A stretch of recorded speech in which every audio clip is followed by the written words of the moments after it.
Hi everyone, Christina here. Welcome to another video at my YouTube channel and blog. Today I'm going to be revisiting a technique that I showed you guys in last week's Letter Tuesday video. That technique is blending with Tombow markers, specifically using the colorless blender to blend the colors of the markers. So I had a few questions in the comments and at my blog, and I just wanted to kind of test out this technique again and talk to you guys a little bit about the technique itself because there were questions about it. So one of the main challenges or questions that I received was about what type of paper that I was using. So in the past, when I've done any type of blending with a blending pen or a blending marker, I've always used a watercolor paper, or I've discovered that I should use the watercolor paper. And that's because you're putting basically 2 layers of marker down on your paper and then a third for the blending. And all that moisture can really eat away at regular paper. And so it's good to use watercolor paper because of that, but then also because watercolor paper tends to let the color or the ink stay wet just a little bit longer because it has that thick paper it has to absorb into. And so when you go over it with the blending tool, it's easier to pull that color out of the paper and then you can get more of that blended effect. So a lot of you were saying that you used regular paper and you did it just as I did, and then you went to blend and the colors wouldn't move. I suspect that if you used watercolor paper, they probably would move a little bit more. The color would move more. And also, you want to make sure that you're working fairly quickly when it comes to the blending.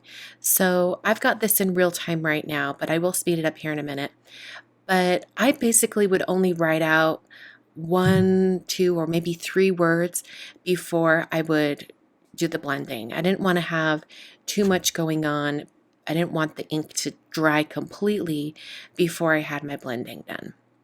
So the idea behind this series of words or this quote is that I'm going to have each word blend 2 colors, and I'm going to have the color before be the color that's on top. So that kind of dark purple to mid purple on the top row of words.